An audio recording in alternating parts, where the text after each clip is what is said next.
Hi guys! Today magluluto po tayo ng Spanish style na bangus. Yung ating bangus ay malinis na yan, nakababad na yan sa asin at itatransfer na lang natin sa kaserola. Pwede rin sa pressure cooker.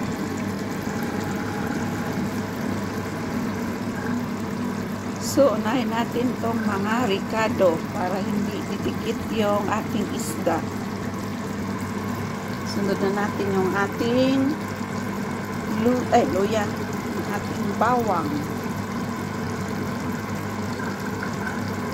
yung ating pickles. Sipon tayo sa oripot. Ayan. So, ang ating sili, wala po tayong red sili. So, ito, green sili, pero maanghang yan. Ang ating buong paminta. Malinis po ang ating kamay, guys.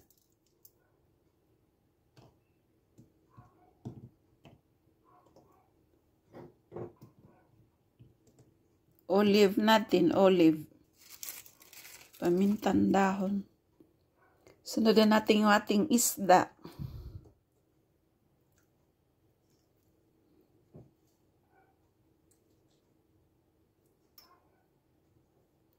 Ayan, okay na siya. At paibabawan natin kung ano po yung sa ilalim, ganun din sa ibabaw, okay? Yung sa ibabaw, guys, ay mikos-mikos na natin dahil sa ibabaw lang naman yan.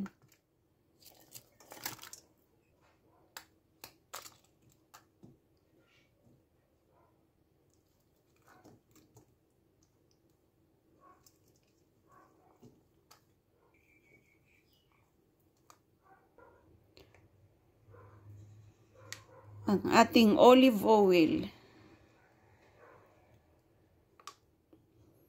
2 baso ang ating nilagay. Lagyan natin ng toyo konti.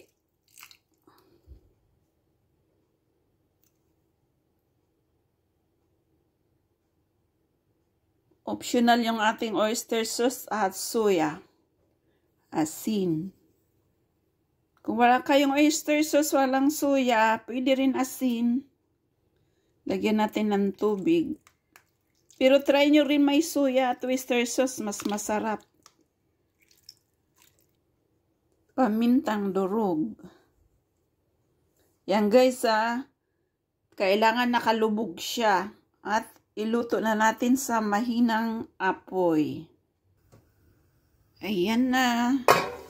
Wait natin ng 3 hours. Check natin guys. Check natin. Ay, ayan. Ayan, kumulo na siya. So, wait na lang natin siyang maluto at talagang malambot na yung kanyang tinik. So, see you later. Ayan guys. Konti na lang ang sabaw. Okay na siguro. Tikman natin guys.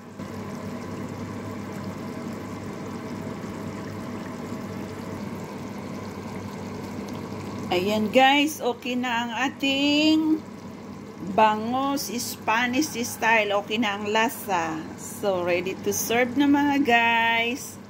Shout out kay Maui. Mau, sundan mo lang ito.